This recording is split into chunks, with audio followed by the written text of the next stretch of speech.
प्रश्नोत्तरी।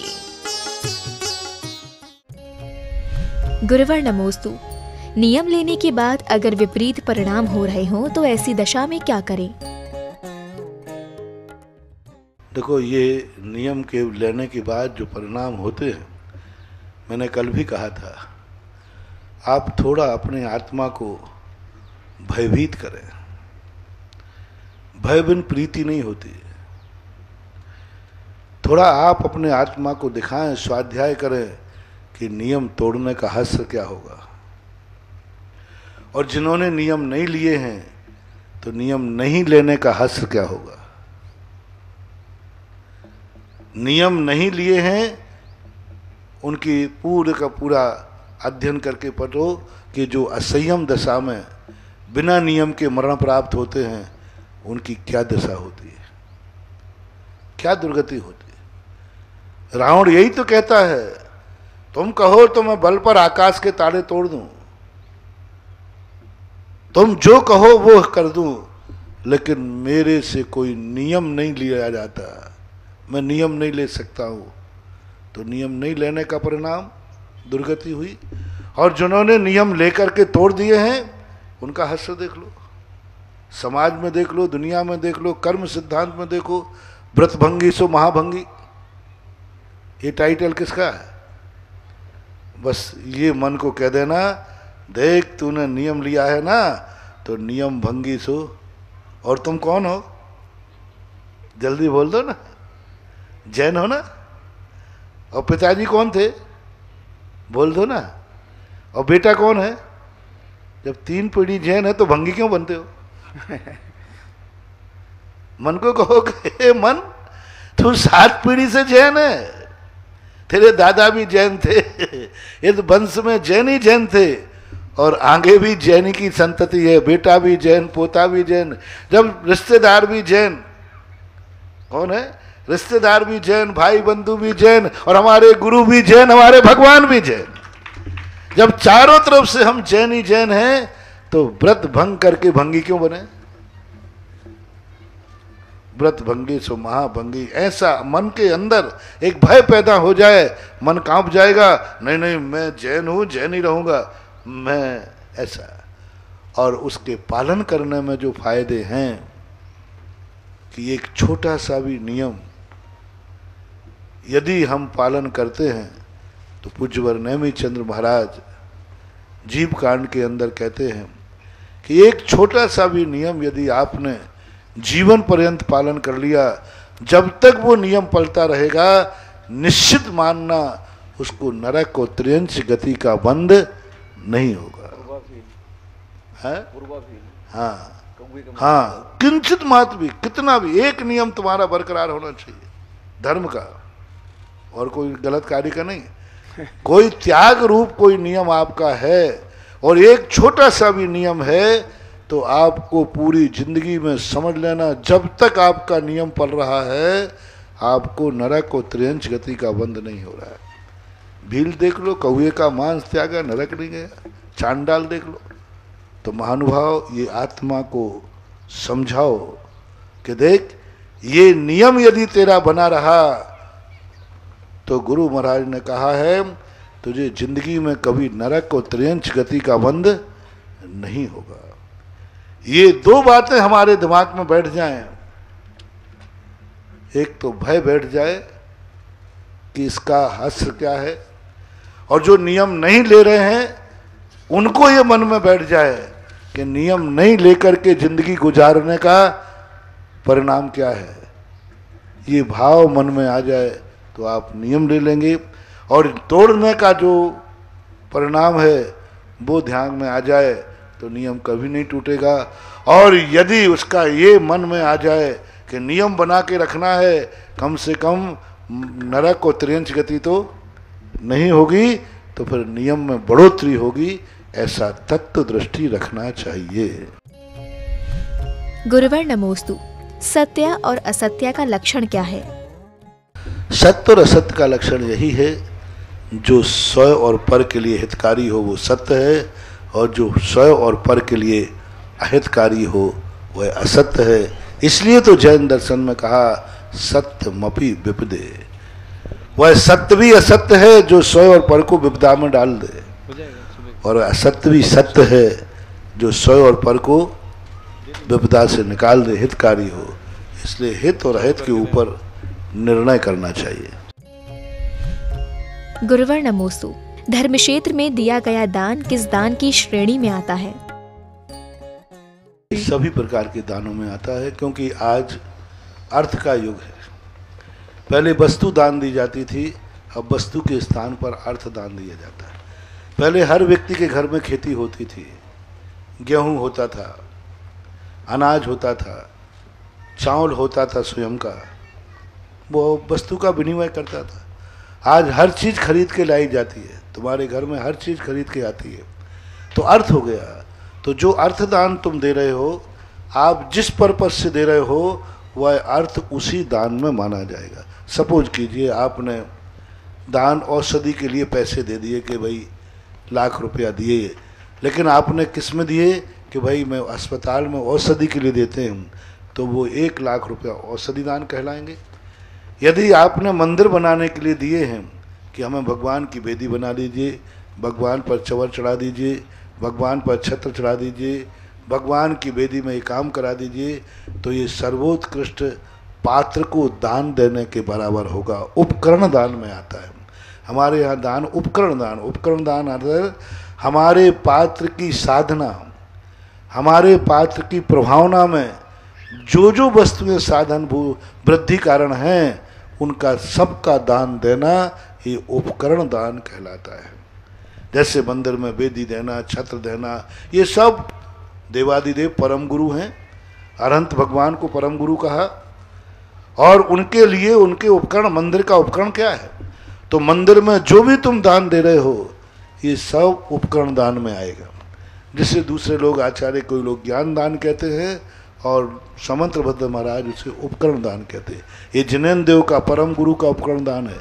गुरु के लिए आपने संशाला न बना करके, पहले स्वयं संशाला बना देते थे, आज तुमने कमेटी को पैसा दे दिया कि भाई संशाला में मेरा कमरा बना देना, तो वो आवास दान हो गया। इसी प्रकार से औषधि आहार दान भी आपने पैसा वैसे नहीं देते, आप प्रतिदिन घास न ला करके आपने गाय के लिए पैसा दे दिया कि भाई गाय को चारा डाल देना, तो वो आपके अपात्र के लिए आहार दान हो जाएगा। पात्र के लिए भी जो भूमिका में है, मुनियों के आहार दान के लिए पैसा नहीं दिया जाता, बस पिच्छीधारी के आहार दान के लिए पैसा नहीं दिया जाता, ये ध्यान रखना। ये एक बहुत गंदी परंपरा है। मुनि के चौके के आहार दान बहुत क्षेत्रों पर, बहुत समाज और बहुत महाराज ऐसा आहार कर रहे हैं। आहार दान चौके साधु पिच्छीधारी के लिए कदापि पैसा दान नहीं देना चाहिए आहार के रूप में, वहाँ सर्वथा निषेध है। हाँ, आपके जो गृहस्थ त्यागी वृत्ति होते हैं, उनके लिए त्यागी वृत्ति की भोजनालय खोलना कोई आपत्ति नहीं, त्यागी वृत्ति के लिए चलेगा, क्योंकि त्यागी वृत्ति का उद्दिष्ट का त्याग नहीं है। त्यागी वृत्ति का स्वयं कृत वस्तु को ग्रहण करने का त्याग नहीं है, क्योंकि वो एक सामान्य गृहस्थ के रूप में माना जाता है। इसलिए पिच्छीधारी के लिए तो इस बात का विधान नहीं करूँगा। बाकी आपका अर्थदान चारों दानों की कोटि में आता है। गुरुवर नमोस्तु। वर्तमान में समाज के लोग किसी पर कोई संकट आने पर दूर चले जाते हैं, ऐसा क्यों? कि पहले अपने को देखें, अपन पड़ोसी का कितना पूछते हैं।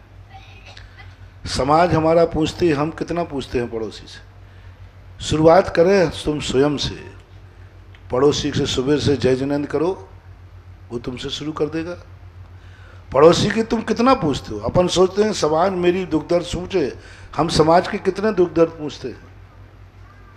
तो ये शुरुआत दूसरे से मत कराओ, ये शुरुआत स्वयं करो। स्वयं पड़ोसी की भी समस्याएं पूछना शुरू करो, स्वयं पड़ोसी के लिए खड़े करो। जब तुम 10 बार पड़ोसी के काम आओगे, तो एक बार पड़ोसी तुम्हारे काम भी आएगा ही आएगा। लेकिन हम अपेक्षा करते हैं कि दूसरा हमारी समस्याओं को पूछे, हमारी सहायता करे, हमारे संबंध में दुखों के शामिल हो, और हम किसी के दुख में शामिल नहीं होना चाहते। यही तो सबसे बड़ी विडंबना हो रही है। हर व्यक्ति चाहता है कि सारी दुनिया मेरे दुख में शामिल हो, और हम कभी नहीं सोचते कि मैं दुनिया के दुख में शामिल हो, ऐसा कदापि हुआ नहीं है। जिस दिन तुम खुद शामिल पड़ोसी में समाज के दुखों में शामिल हो जाओगे, समाज तुम्हारे दुखों में शामिल हो जाएगी। Tit for tat. गुरुवर नमोस्तु। भगवान की एनर्जी को स्वयं में अनुभूत करने के लिए भक्तों को क्या करना चाहिए? सबसे बड़ी आपकी श्रद्धा, भक्ति।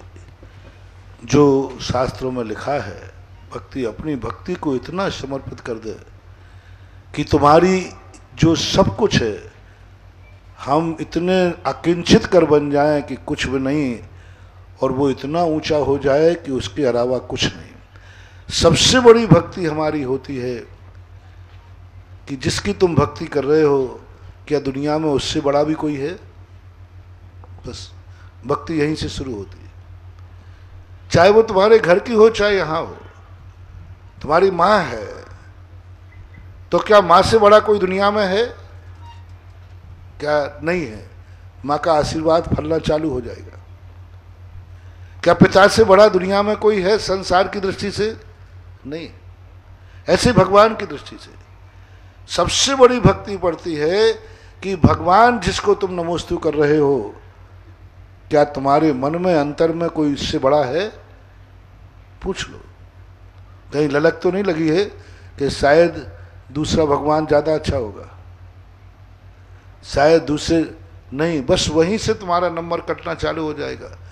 जिस समय हम नमोस्तु करते हैं, तो उस समय हमारा ये भाव आना चाहिए कि जिसको मैं नमोस्तु कर रहा हूं, इससे महाशक्तिमान दूसरा कोई है ही नहीं, है ही नहीं। यद में वो दृश्य में वो तत्वम नान्यान चान था इत कंपाए सांबो व सन्मार्गे संसार से।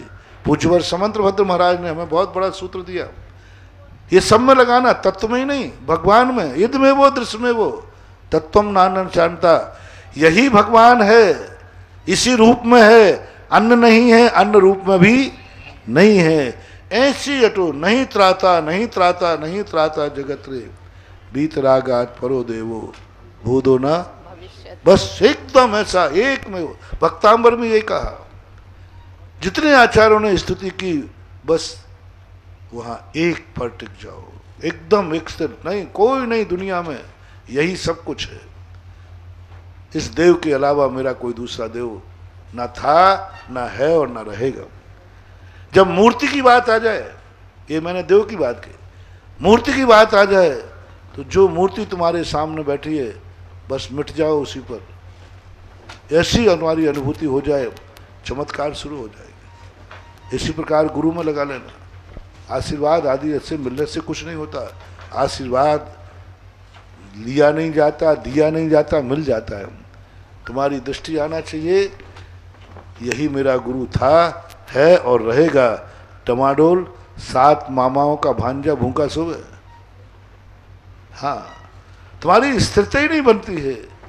स्थिरता ही भक्ति है, स्थिरता ही शक्ति है। गुरुवर नमोस्तु। केवल शरीर 9 कर्म है या और भी कुछ होता है? कोई ये मान के ना छोड़े कि मैं तो पंडित हूँ। नहीं, एक क्रम रूप से पढ़ने के लिए। और दूसरी बात जो आपका प्रश्न है, 9 कर्म शरीर ही नहीं होते हैं, परिवार भी 9 कर्म है, मकान भी 9 कर्म है, घोड़ा गाड़ी भी 9 कर्म है, कपड़े भी 9 कर्म हैं, ये प्रवचन भी 9 कर्म है। ये जो वचन आपको दिख रहा है ना, ये सब 9 कर्म हैं। प्रवचन भी 9 कर्म है, भग मंदिर भी 9 कर्म है, ये सब 9 कर्म। जो अपने से पृथक रूप से देखने में आते हैं, वे सब 9 कर्म के अंतर्गत आते हैं। इसलिए द्रव्य कर्म, भाव कर्म और 9 कर्म, ये 3 की व्यवस्था है। गुरुवर नमोस्तु। नर्सरी में जीवों और पेड़ पौधों को कई बार क्षति पहुंच जाती है, इसके प्रायश्चित के लिए क्या करना चाहिए? आप ग्रस्त हैं, आपको ये कार्यक्रम तुम्हारी आजीविका के लिए करना पड़ रहा है, तुम्हारे दोष में मुझे शामिल क्यों कर रहे हो? यदि मैं कह दूं कि ठीक है तो तुम सुसंध हो जाओगे, और मैं कह दूं कि गलत है तो अभी तुम्हारी आजीविका छिन जाएगी। गृहस्थ के कुछ कार्य ऐसे होते हैं जिनके लिए न साधु मना कर सकता है, न हाँ कर सकता है। इसलिए तो आप पाप से मुक्त नहीं हो सकते। गृहस्थी वो चीज है जो कभी पाप से मुक्त नहीं हो सकती। जिस दिन गृहस्थी दोष से मुक्त हो जाएगी उस दिन साधु बनने की जरूरत ही नहीं रहेगी। उसके पश्चात गृहस्थ के अंदर ये सब पाप, ये दोष होते हैं, इनको मैं क्लीन चिट दे करके तुम्हें बरी नहीं कर सकता। तो पश्चात आपके लिए कुछ करना कह दिया मैंने, आप इसके लिए तो भोगना ही पड़ेगा। गुरुवर नमोस्तु, कोटिशिला का तात्पर्य क्या है? कोटिशिला शास्त्रों में आती है जिस शिला के ऊपर से 1 करोड़ मुनियों ने तप करके मोक्ष प्राप्त किया हो, उसको कोटिशिला बोलते हैं। लेकिन वो कोटिशिला इस समय कहाँ है, कौन सा है, इसका कोई इतिहास या भौगोलिक दृष्टि नहीं आ रही। लेकिन कोटिशिला का वर्णन बराबर पूज्यवर रविशरण महाराज ने दिया है और लक्ष्मण के प्रसंग से जोड़ा है। वहीं से उसका निर्णय होता है कि ये नारायण हैं, लेकिन वो कहाँ है, क्या है, ये नहीं कह सकते। ये है कोटिशिला का अर्थ होता है 1 करोड़ मुनि उस शिला पर बैठ के तप करके मोक्ष जाते हैं, उसे कोटिशिला कहते हैं। गुरुवर नमोस्तु, एलोपैथी दवा लेने पर किस प्रकार का दोष लगता है? मैं तुम्हारे दोष में कैसे शामिल हो जाऊं? मैं तो यही कहूँगा कि कोई भी अनजानी चीज़ लेना हमारे यहाँ अभक्ष की कोटि में आता है। हमारे यहाँ अभक्ष की बड़ी परिभाषा है। एक तो प्रत्यक्ष रूप से अभक्ष है, और जिस संबंध में हम जानते नहीं हैं और ग्रहण करते हैं तो उसमें बराबर अभक्ष का ही दोष आता है। अब अभक्ष के दोष को मैं समर्थन कैसे करूं?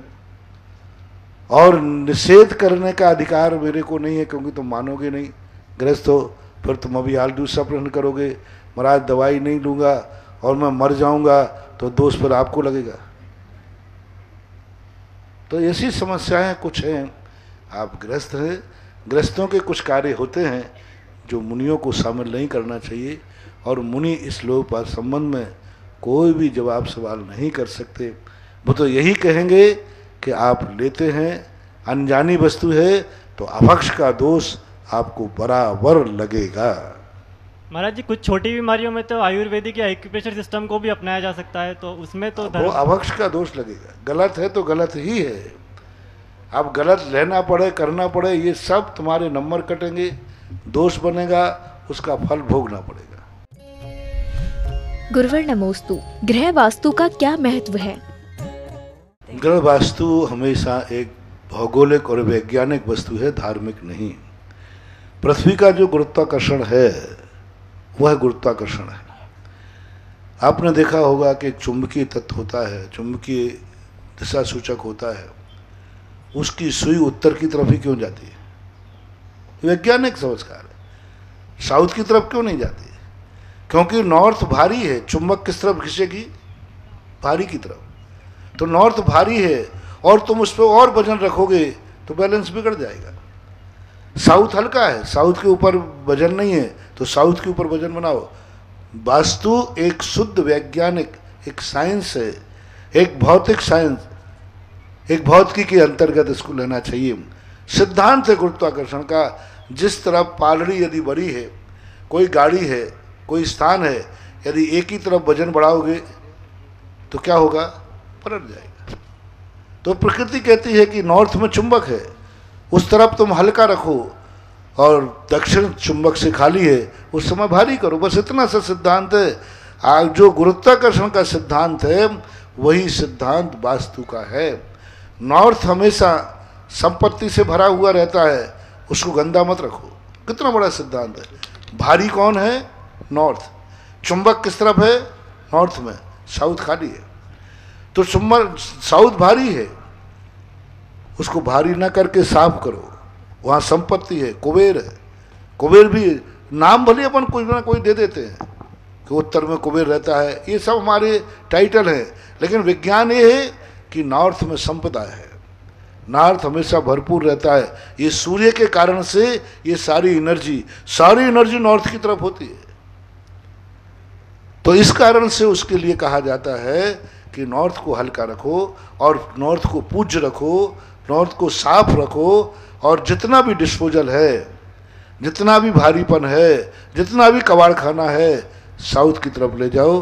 बस यही सिद्धांत इसका है। यदि आपकी गृहस्थी में, मकान में ये 2 सिद्धांत लागू नहीं हो रहे हैं, आपका मकान, आपकी संपत्ति, आपका भारीपन नॉर्थ की तरफ है, तो आपकी गृहस्थी डगमगाएगी। और ये जैसे नैया डगमगाती, नाव में यदि एक तरफ वजन रख दोगे पलट जाएगी। और यदि आपने बैलेंस मिलाया है तो चलेगा। इसको ना तो किसी धर्म से जोड़ो, एक सीधा साधा सिद्धांत है, उसका पालन चाहे मंदिर हो चाहे घर हो, पालन करना चाहिए। साउथ भारी हो, नॉर्थ ईस्ट हल्का हो, साउथ वेस्ट भारी हो, ये गुरुत्वाकर्षण का सिद्धांत है, इसे मानना चाहिए।